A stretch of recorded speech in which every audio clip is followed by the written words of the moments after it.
What is up, basketball fans? Welcome to the NBA Outlet. I'm your host, Nick Fay. With me, as always, Kory, Waldron, and two special guests today, Victor Sabatel and Jack Manuell, regular on the show. What's up, fellas? How we doing? Doing good. Hanging in. How you doing? I'm on a rival podcast. This is going to get spicy. Forza crowd. We got a whole gang for this podcast. New York Knicks have some excitement and no Brooklyn Buzz bias, okay? I don't know what you're talking about. But like Kory mentioned, we were talking New York Knicks today, doing that season preview. As always, you can find the show on iTunes, Blog Talk Radio, OTGBasketball.com, Google Play, Dash Radio, and YouTube. Also head to Designtree/Off the Glass. Use discount code OTG5. Save yourself $5. But before we talk about the Knicks for next season, we got to talk about them from last season. Obviously, worst team in the Eastern Conference. How would you summarize last season in one emoji? So for me, obviously, it's a rebuilding year. A lot of ups and downs. For me, the obvious choice was a sigh emoji, which is usually the case with the year one of a rebuild. First year coach really just trying to establish the culture. Young players just trying to figure out what their roles are, establishing their identity in the league. So I'm definitely going with the sigh emoji. Yeah, I vibe with that. I remember, I can't remember if it was last season or the season before in the Brooklyn Buzz when you're talking about the Knicks and Nets rivalry. I was deciding between which apple represents which borough and which team. And I ended up going with the green apple for the Knicks because green apples suck more, you know.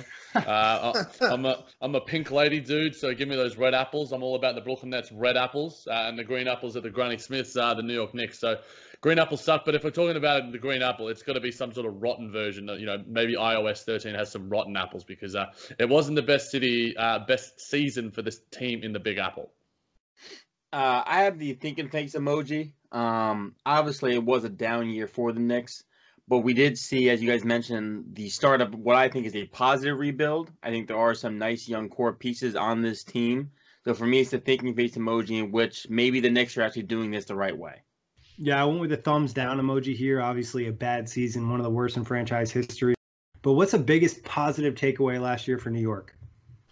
So it has to be the emergence of the young core. Mitchell Robinson, second-round pick, came out of nowhere. I don't think anybody expected him to have the season that he did, particularly defensively. In about 20 minutes of play, he was able to get himself a second in the league in blocks. Still really young, still really raw, but a lot of possibilities there. Then they got Dennis Smith Jr. in the trade for Kristaps Porzingis.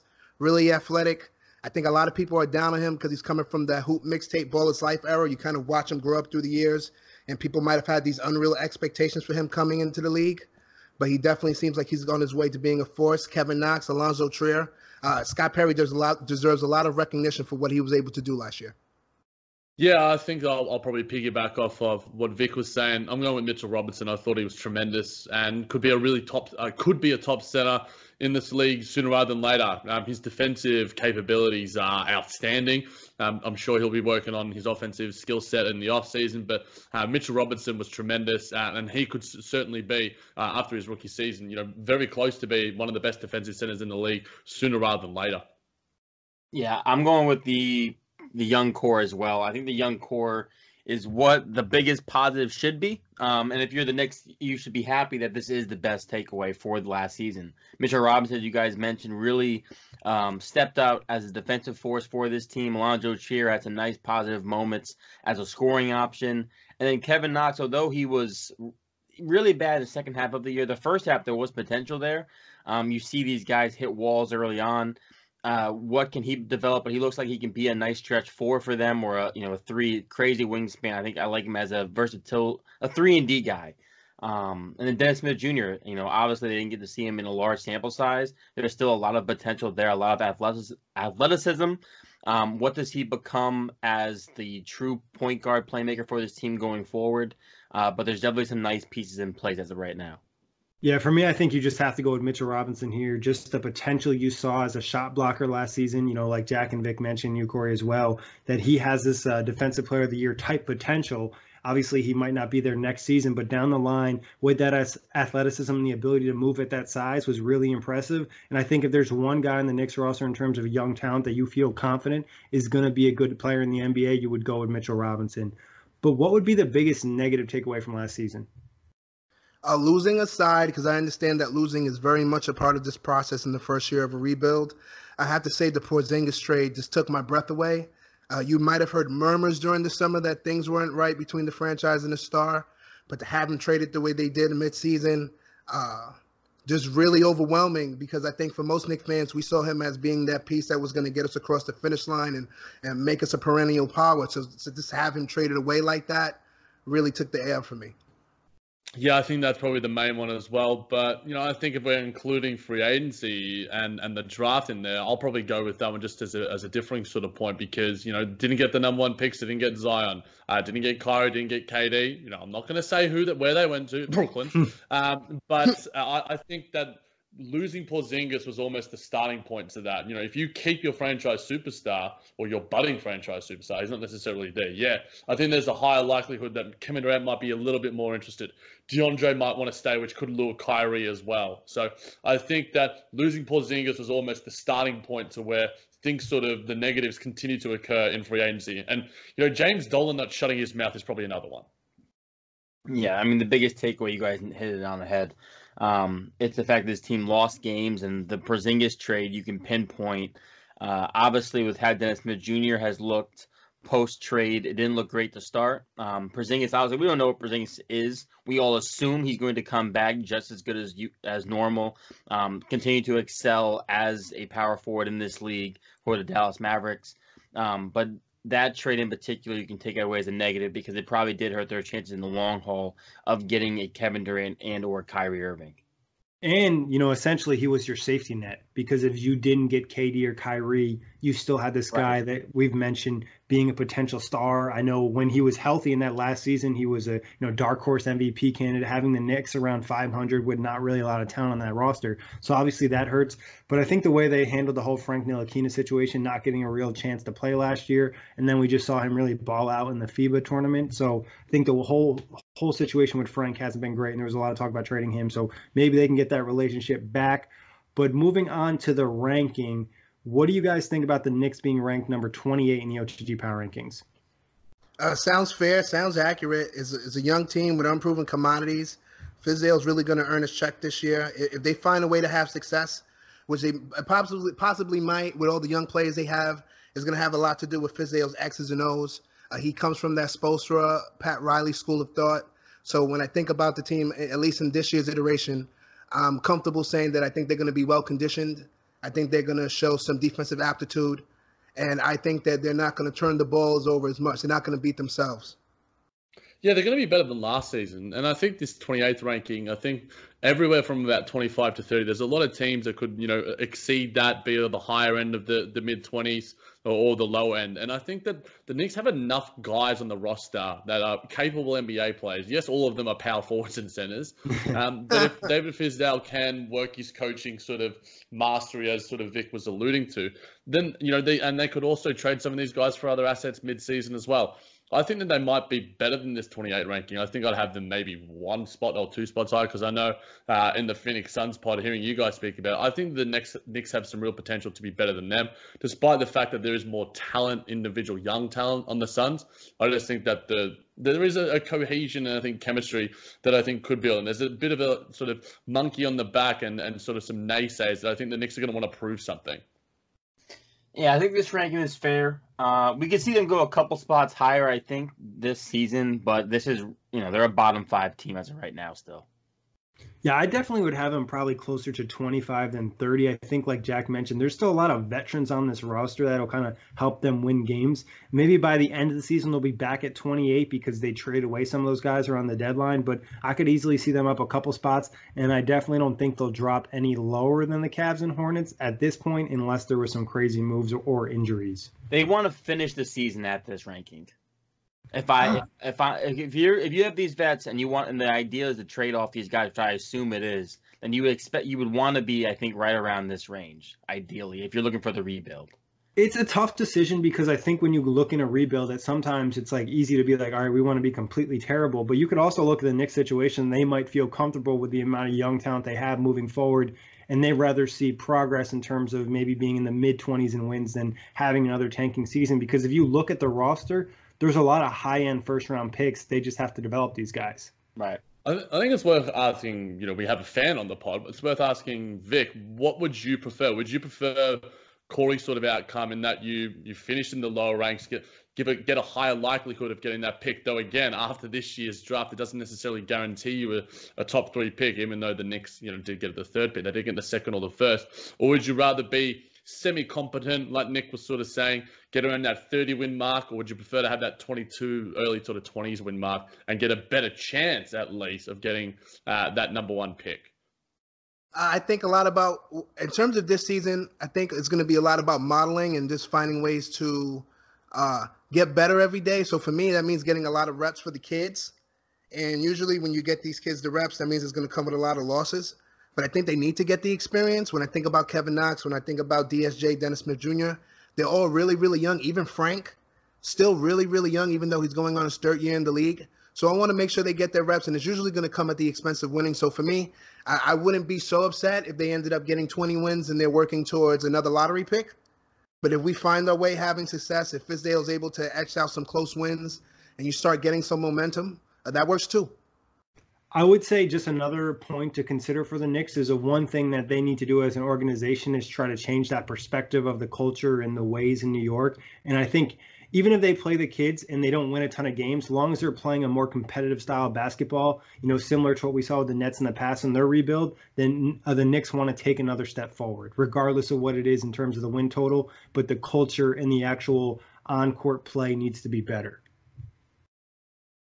Now, talking young talent, RJ Barrett, obviously top pick. Ignis Brazdeikis, you could correct me on that, Vic, because I know you're a big fan of his. Iggy Brazdeikis, Michigan, yep. Tell me about these two. What do you love about them, and were you happy with these picks?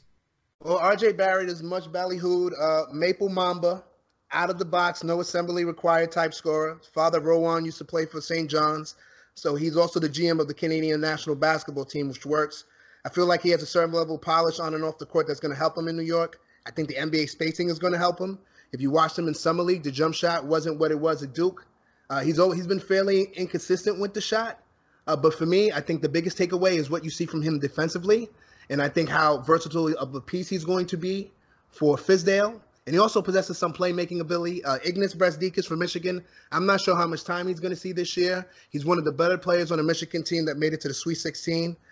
Lefty, able to get to the basket, nice little frame, tough, can shoot a little bit. Looks like he's going to be a G League player, but it looks like he might end up finding his way onto the roster. Yeah, I like RJ Barrett. I think that we probably forget that heading into last year's college season, he was projected to be the number 1 pick ahead of Zion, and then Zion just did Zion things that no one else can really do. You describe him as an adjective because he's literally his own entity. But RJ Barrett, I think the desire that he shows to be in New York as well is something that I'm really excited to see. When he went out into MSG and the announcers were sort of talking about him and stuff, you could see the true emotion on his face. I think he is going to thrive in New York, and I think it's going to be important that David Fizdale makes him a real focal point and lets the young guys grow, as Vic was alluding to as well. He needs to work on a few things. I think that he has some real strengths, but he also has some real weaknesses, and how he can bridge those gaps. I think the 3-ball needs to be a little bit more consistent. I think he needs to be, stop taking those mid-range. I think he needs to have a little bit more polish and craft. But again, he's a rookie, and hopefully he's given all those chances to grow. I'm just intrigued to see the sort of fit alongside a lot of these other young guys like DSJ, like Kevin Knox, and who is given the allotted time, who is becoming the sort of the focal point of the offense, and who sort of David Fizdale aligns a sort of offense and on-court identity with. I think RJ Barrett is the way to go, at least at this early point. I'm a big fan of RJ Barrett. I've been on the Barrett bandwagon from the start. I actually still think that over the long-term careers that Barrett will have a more successful career than Zion Williamson. And my takes tend to end pretty bad on this preview series. Especially when referring to rookies. So. Yeah, definitely without rookies. The overreactions tend to Trae Young. Trae Young in instance. I like Barrett. I think there's a lot of offensive versatility there. The jump shot is consistent, but we kind of see that. The fact that he's a relentless scorer, a guy who can get his own offense, looks to get his own offense. And actually, I thought after watching some Summer League, which you take with a grain of salt, there's some underrated playmaking ability there as well. He's a decent defender. I just think also the fact that this kid doesn't look scared to be in New York City. Obviously, there are some players, some guys who, when they're in these big markets underneath the lights, they can seem to take a step back. It can be too much for them. So far, I think RJ Barrett has handled the noise, the buzz very well. Obviously, when you get into the regular season and you start progressing through the year, that may change. But I think he's the right kind of guy to take on the Big Apple.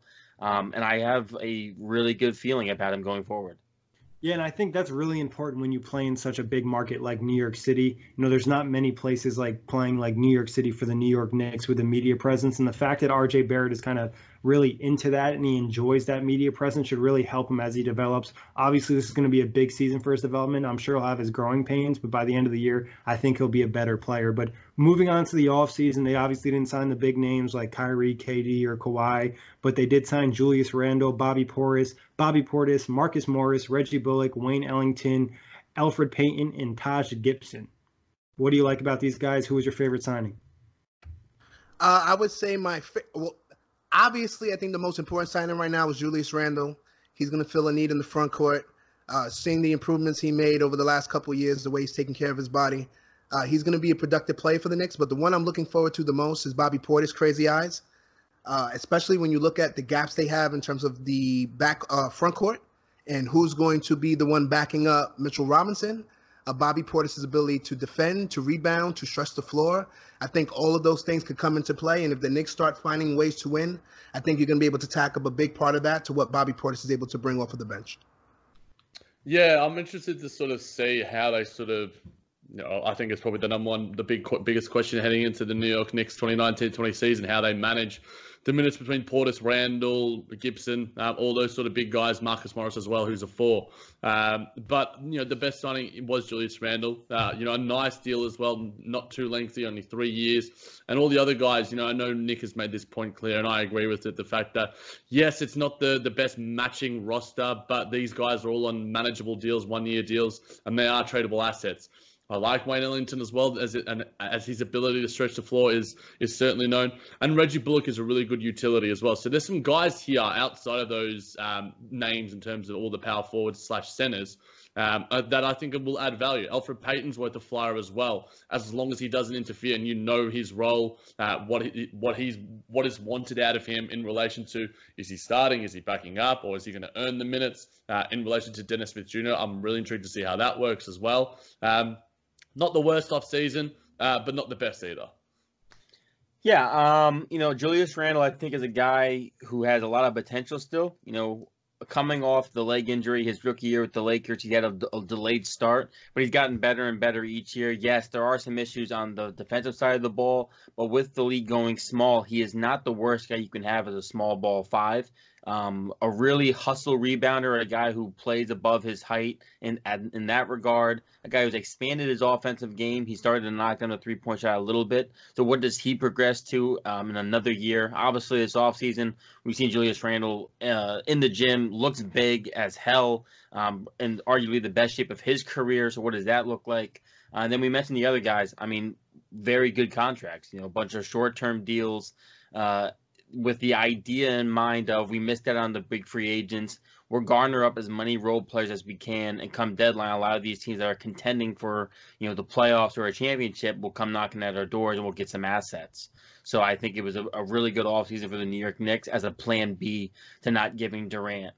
Even though I know initially James Dolan and the organization reported that this was the goal all along, it was not. But I think with that said, it was still a successful offseason if you do trade these guys. If you don't trade any of these guys and you end up keeping a majority of them, then I think it is a loss. But you have to assume that at least half of these guys get traded.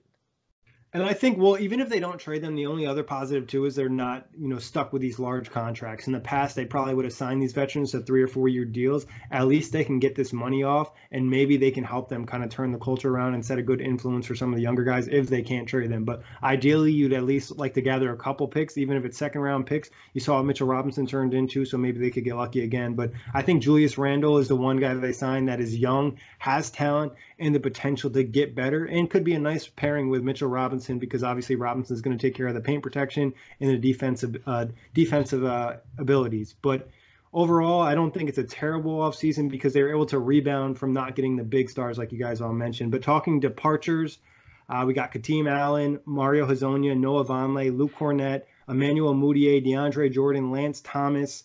Out of these guys, who do you wish they were able to retain? I wouldn't say I wanted to see Manuel Mudiay stay, but watching the progress of Mudiay and Noah Vonleh really gave me some faith in terms of watching Fizdale and what he can do with young players, able to help them reach their potential. Mudiay and I would say Vonleh to a big extent were like fringe players. I think people were really down on them, though they're particularly young. They didn't have the success early on that people thought they might have had. So to see Fizdale coach them up, it's kind of sad to see them go.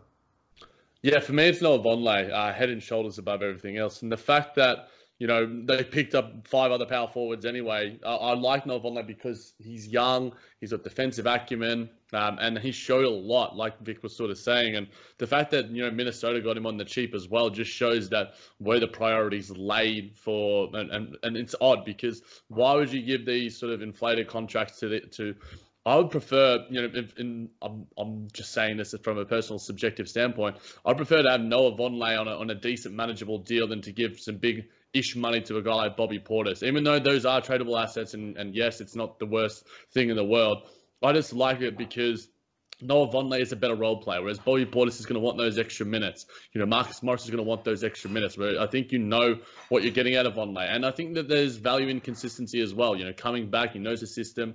He's played under Fizdale as well. But what the Knicks lost is Minnesota's gain. You definitely miss Noah Vonleh. I think Vonleh is a guy who just does like the Ed Davis role for teams. Goes in there, is an above-average rebounder, really fights for boards, has extended his range a little bit. Vonleh is a great glue guy, just a great role player to have. Emmanuel Mudiay, he's been, he was really good for them. And I think if you're signing Elfrid Payton, the Emmanuel Mudiay situation to me is, you could have gone with either guy, I would have been okay with it. I think they relatively gave you the same thing. Maybe you get more defense from Elfrid Payton. And you might miss Lance Thomas from a simple locker room standpoint. But again, none of these guys are do or die. Yeah, I agree. I don't think any of them were do or die. Some of them were project players. They saw them for a year, and I guess they didn't see enough where they really wanted to retain them, because I think they would have been able to keep Vonleh or Mudiay or even Hezonja if they really liked their game. It could have been also the guys wanting to leave as well and going to a winning situation. But talking more about next season, what would be the biggest X factor that's not player specific or health? So I'm going to go with the Knicks front office. Scott Mills, Steve Perry. I'm going to throw Fizdale in. And last but not least, James Dolan. The Knicks have to go about changing the perception of the team around the league and how the organization is run. And it was no more apparent than what we saw this offseason. I think you saw it with blue blood teams like the Lakers and the Knicks. They can no longer rely on their name. They can no longer rely on the markets. Marquee players are looking at organizations that have coaches that are keen on player development, have consistency, a track record of success. So it's really going to be about what Fizdale can do on the court in terms of cultivating identity with these young players, creating some stability, and then how the front office is able to change the perception of the team around the league if the Knicks really want to take that next step going forward. Yeah, I think it's David Fizdale, head and shoulders above. And I think overall, if we're looking at what's more important players, if you're even talking about players outside of RJ Barrett, I think David Fizdale is the most important New York Knicks figure. I think that the nice little tidbit there on James Dolan, in the New York Knicks Hire or Fire series for OTTBasketball.com, he was a pretty easy sort of mark for an easy decision, an easy sort of person to pick, and that sort of. So I think that if you're talking about negative X factors, it's obviously James Dolan, and hopefully he just learns to not get on the microphone and maybe be more competent in the way that he is with the Rangers team, from what I've heard. It's weird how he can be so bad with one team and so, decent with another. But I think Fizdale is incredibly important because, like Vic was alluding to, how does he establish their identity? How does he develop these young players? How does he keep, harmony within the locker room? He has a track record, players love him. But this is a completely new situation with a completely new roster, and heading into preseason. I think Fizdale is an incredibly important figure for the Knicks in terms of what they want to achieve going forward, and this is, I guess, the first step in their process. Front office are two Front office is a perfect way to go with this route. I just went with player development, and obviously that stems from David Fizdale. But player development is what this team has pivoted on, right? We missed out on the stars. We didn't go chasing stars or second-tier stars in free agency. We went after veteran role players, and we have these young guys. So for me, it's player progression. Does Kevin Knox take a step forward? Does Mitchell Robinson elevate to Miles Turner, Rudy Gobert levels of defensive excellence around the rim? Does Dennis Smith Jr. become the point guard of the future for this New York Knicks team? Does R.J. Barrett look like he's a centerpiece? So for me, it's player development. Yeah, you guys are spot on. Obviously, player development is huge. And then also the front office, not only for setting the culture, but making the right moves at the deadline and trying to get value for some of these guys that you're not going to keep long term, even if it's just grabbing a second-round pick. And then also making sure you're not necessarily taking back bad money that's going to screw you moving forward. But who's going to be the starting lineup on opening night?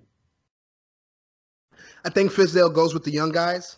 So I see Mitchell Robinson starting at the 5, Julius Randle at the 4, Kevin Knox at the 3, R.J. Barrett at the 2, and Dennis Smith Jr. at the 1. Yeah, it's interesting because Hoops Hype has Elfrid Payton for some reason starting at the 1, which is ludicrous to me. I would have a minor change to what Vic had. I'd have Dennis Smith, I'd have R.J. Barrett, but I would have Marcus Morris at the 3 instead, and Julius Randle at the 4 with Mitchell Robinson at the 5. The starting 5 is tricky. I would have Mitchell Robinson as a lock at the center. I would have Dennis Smith Jr. and R.J. Barrett as locks at the guard position. And then for small forward, I would go with Kevin Knox. But I wouldn't be surprised, Jack, if they did go the route of having a veteran in this starting lineup. Marcus Morris is a little bit tough and gritty. And I think Julius Randle starts at the 4, although I think we won't see a lot of Robinson and Julius Randle on the floor. Actually, I don't think that's a good idea. I have a similar lineup. I think you guys are right in the sense that Dennis Smith Jr., R.J. Barrett, Julius Randle, and Mitchell Robinson are all locks. I think they could go the Marcus Morris route, but it also wouldn't completely surprise me if they went the Wayne Ellington route because a lineup of Dennis Smith Jr., R.J. Barrett, Julius Randle, and Mitchell Robinson has really bad spacing. And obviously we know how crucial spacing is in the NBA nowadays, and you want to have an opportunity for these guys to operate, and if they don't have the space, they can't do it. Or even Reggie Bullock as well. He can provide some spacing I too. think he's not going to be ready for opening night from what I understand. I think he's still recovering from a neck injury. Gotcha. But I could see Morris as well because at least he's a competent three-point shooter too. He shot some nice percentages. I think for Fizdale, I think he recognizes even in year 2 how important this is going to be for the young guys to get those reps. So I think from a practical standpoint, I understand why there might be some concerns in terms of spacing, in terms of confidence. If you're having the young guys out there early and they start losing and they're not having the basketball isn't looking competitive. But I think by the end of this season, if you're not seeing those games from Kevin Knox, if you're not seeing those games from Mitchell Robinson, I think as much as you want to talk about gains and being productive, if he just stood where he was at defensively and did these bits and pieces offensively, he's going to be fine. But the team is going to be looking at Fizdale, and they're going to be looking at these young players, particularly the young core, to make sure they're making their gains. And that's how they're really going to – I think the team is going to be judged this season. I'll ask you guys a question. I mean, I'm a big believer in that having veterans around for young guys kind of helps them develop faster and allows them to kind of play better on the court, kind of speeding up their progress. Do you guys think it's better to go all in and just play the young guys or to have some vets mixed in to kind of get them to the competent NBA level?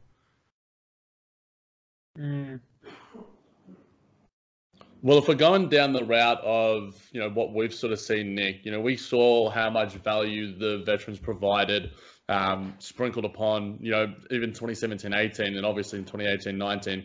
I think that there is value in having them, but at the same time, Victor alluded to it earlier that the emphasis has to be on the growth of Dennis Smith Jr., the growth of R.J. Barrett, and the growth of Mitchell Robinson. And I think you can still, provide them growth even if they're not playing 20-25 minutes a night. I think Taj Gibson is a really sort of good figure that can really help Mitchell Robinson grow and just know what it's like to be as a vet in the league and know how to do the right things and develop the right habits. And I think that with the same with Julius Randle, I think that there are a lot of guys, and I think that it's a certain balancing act. I would prefer, if I'm a New York Knicks fan, just to see my priority would be, rather than the wins and loss total, would be, is Dennis Smith Jr. A capable and starting point guard? If we see 70 games out of him and we see, him getting the minutes that he deserves, then we know.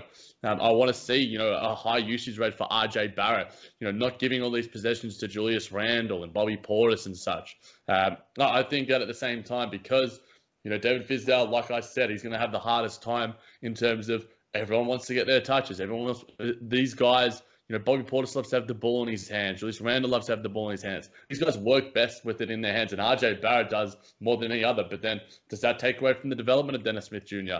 I think it's just this never-ending circle where you just get in this tangent where it's just like, well, if you do this, then you're sacrificing this. So I prefer the priority to be on the young guys, but it doesn't mean you have to completely eliminate the veteran presence. Yeah, I mean, I think veterans are important to any roster. Obviously, with this situation with the Knicks, it's tricky because there's so many veterans that you expect the veterans to get minutes, and then when the veterans are taking minutes, you fear they take away from the young guys. But in most situations that you're rebuilding, you want to have key veterans to help push along the young guys, to be a mentor for the locker room.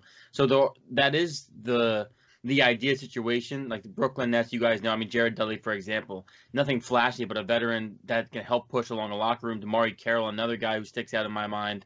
So veteran presence is definitely important to young locker rooms. It'll be interesting. I think it's all about balance.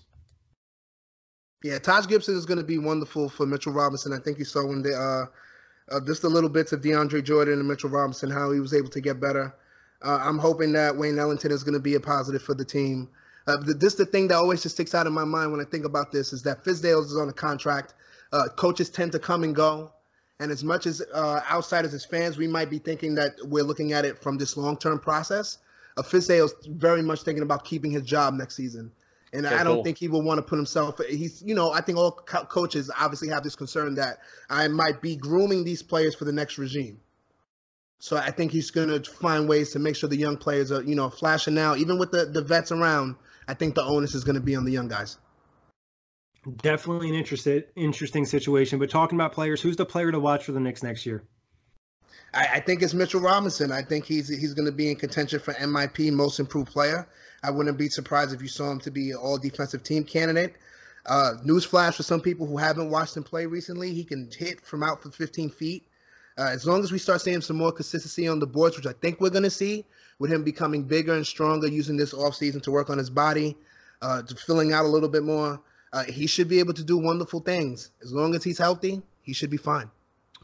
Yeah, I'm going with Dennis Smith Jr. I think it's a make or break season for him, obviously. He's had his time in Dallas. He's now heading into another season with the New York Knicks after being traded there.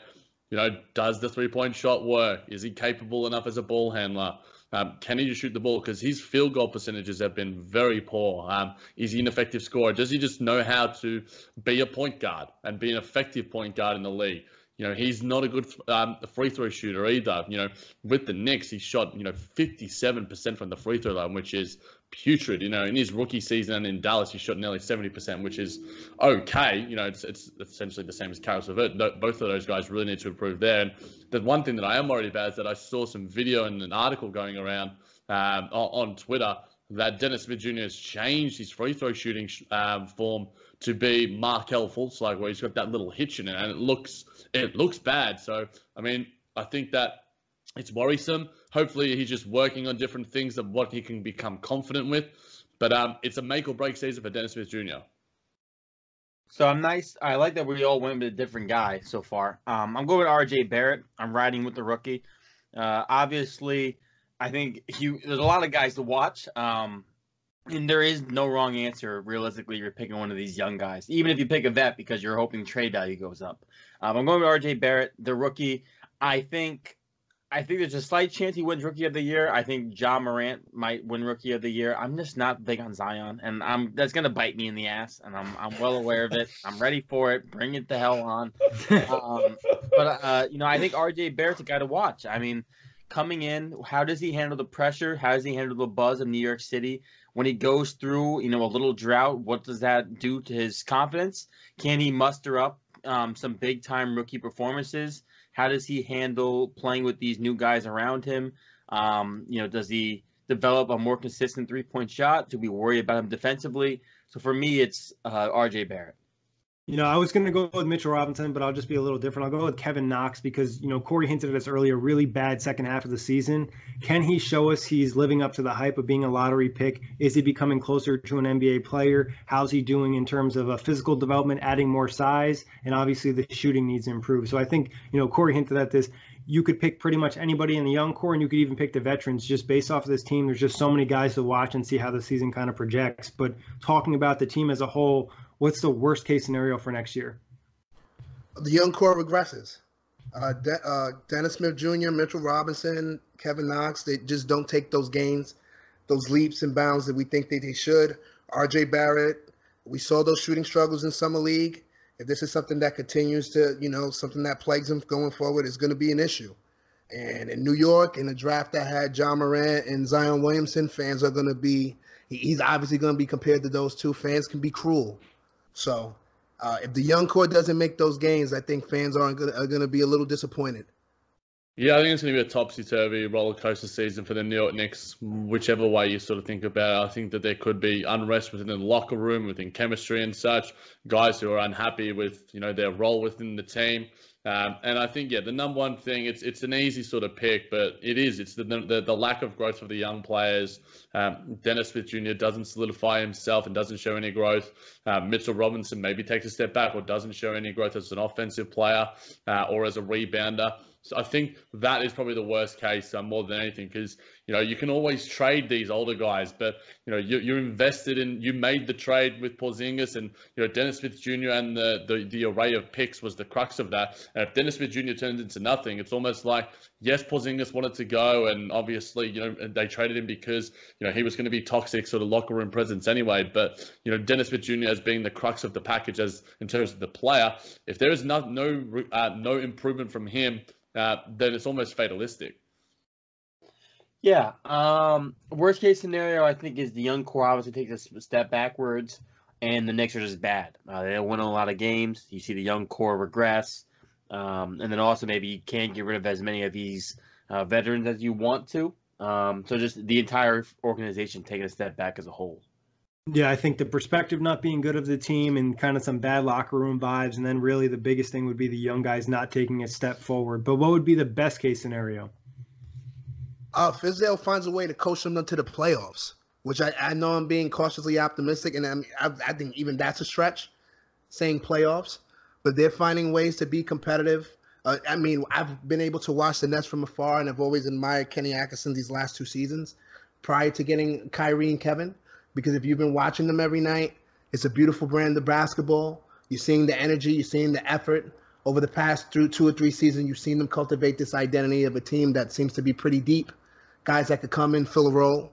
So for me, if you see Kevin Knox, if he's able to grow, he's still incredibly young. Yeah. And it's almost a shame that at his position and at his size, he's only in his second year. We've already kind of written him off. He might end up finding a way to be a really productive player on both sides of the ball. So if you can see some of these young players make these major leaps, and it might be Dennis Smith Jr., it might not. It might be Kevin Knox, it might not. But if these young players are able to take bits and pieces and work towards wins, I think that's a successful season. Before I get to my best case, Vic, I'm intrigued to hear, in terms of the players that we're sort of talking about with this young sort of nucleus, who do you think is the most likely to solidify themselves as, a long-term NBA starter, possible all-star, all-NBA defense player, whatever you want to call it, and who has the highest likelihood of being a bust, being like Kevin Knox or whoever it might be? Sort of both scenarios looking at it. I think Mitchell Robinson seems to be a given, at least in my humble opinion. Everything I've seen from him in the limited sample time, it speaks volumes in terms of his productivity. So I think he's going to be somebody who's going to really etch a role for him in the NBA. Dennis Smith Jr., I enjoy watching him. High flyer, really entertaining. But in terms of the basketball and playing winning basketball, ton of questions. But with his athletic, when you look at his skill set and his physicality, you would think that he would find a way to be successful in this new NBA that seems to be so guard-oriented. But I wouldn't be surprised if this season, halfway through, they decide moving away from him. I think the biggest bust opportunity when it comes to this group of core is Dennis Smith Jr. There's been a get up in his free throw shot and his jump shot. I know a video just came out and it looked like he still has that hitch. That's a little bit of a concern. Obviously, when that video was recorded, I don't think it was confirmed. Can he develop a consistent jump shot? Is he just a flashy dunker? Is there playmaking ability there above the league norm or below league norm that he does to this point in time?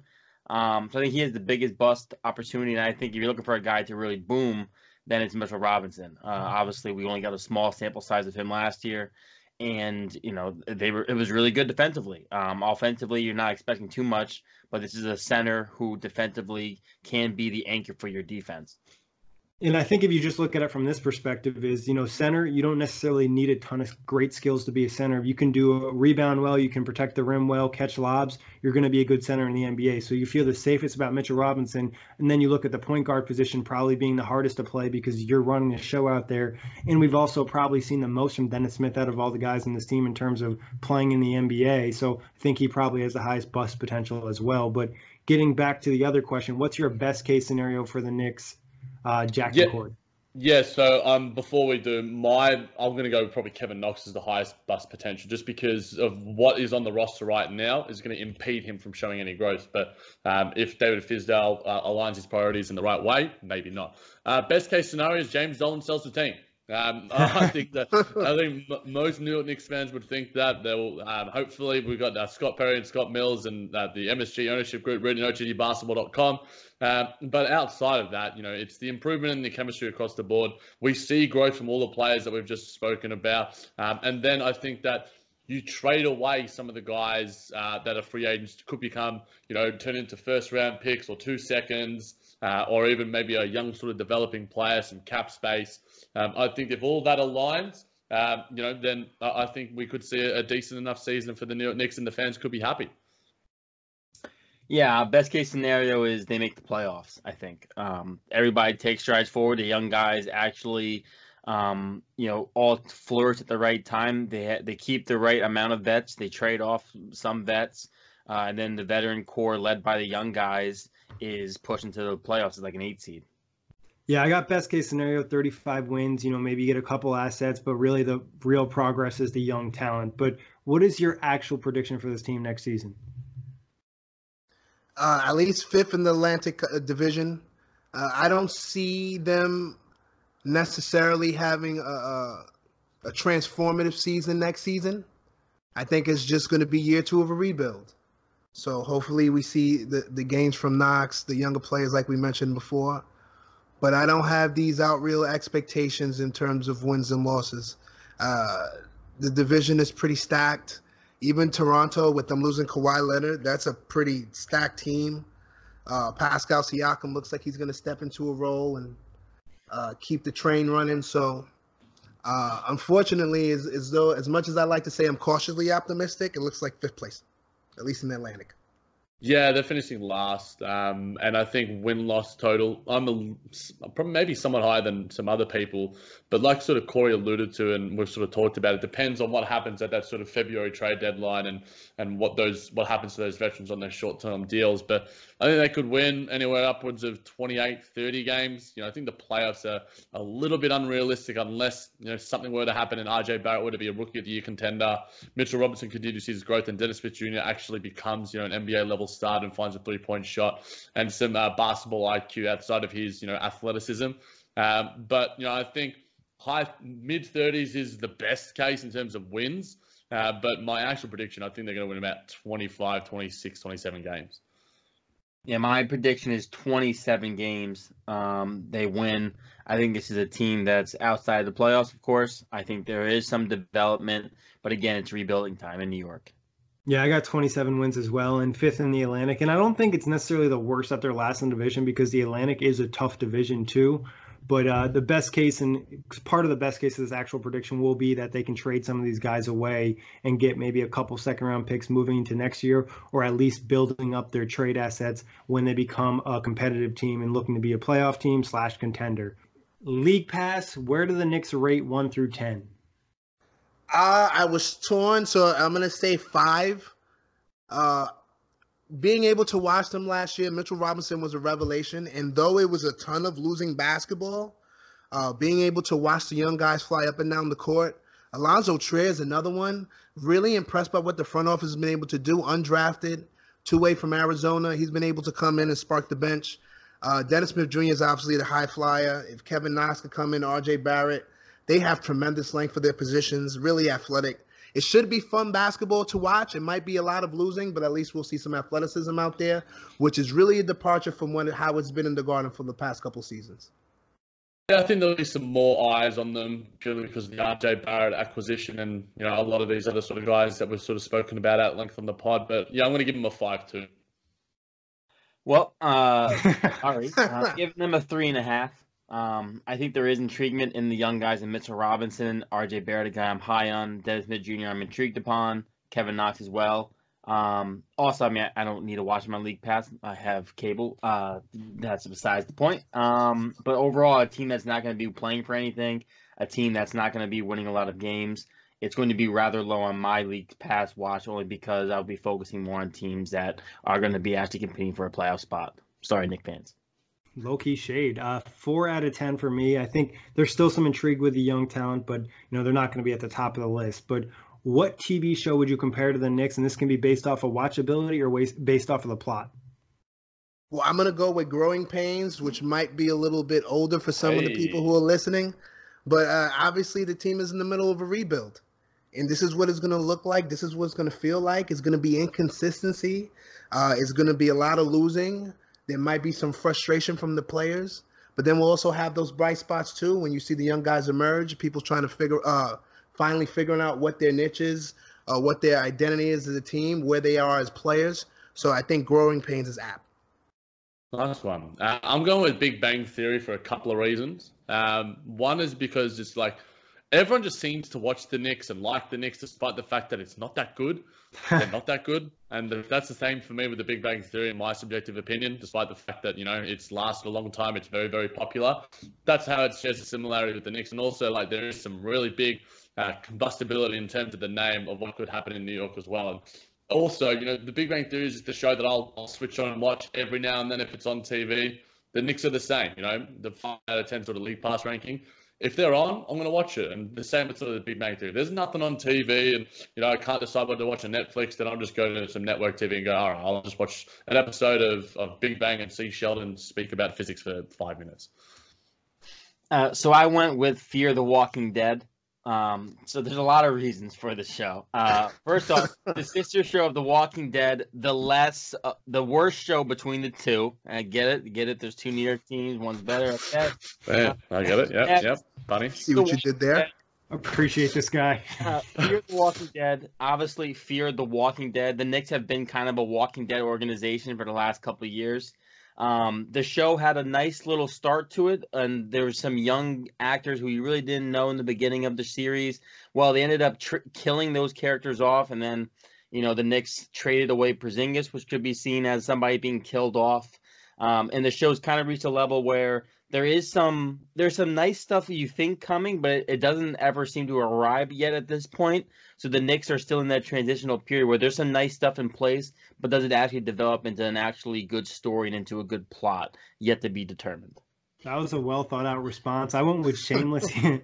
I went with Shameless here because you watch Shameless because bad things keep happening. It's the same thing with the Knicks. Is like you expect things to get better, but then something else pops up, and that's kind of been the case. Maybe it'll change, but so far that's what they remind me of.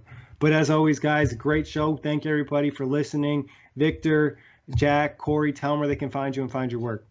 You can find me on Twitter and Instagram at KWalHoops, KWAL Hoops.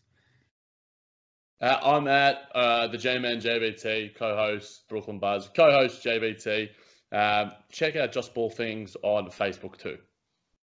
And you can just catch me on Twitter at VicSab. Always writing, always producing stuff for OTG Basketball.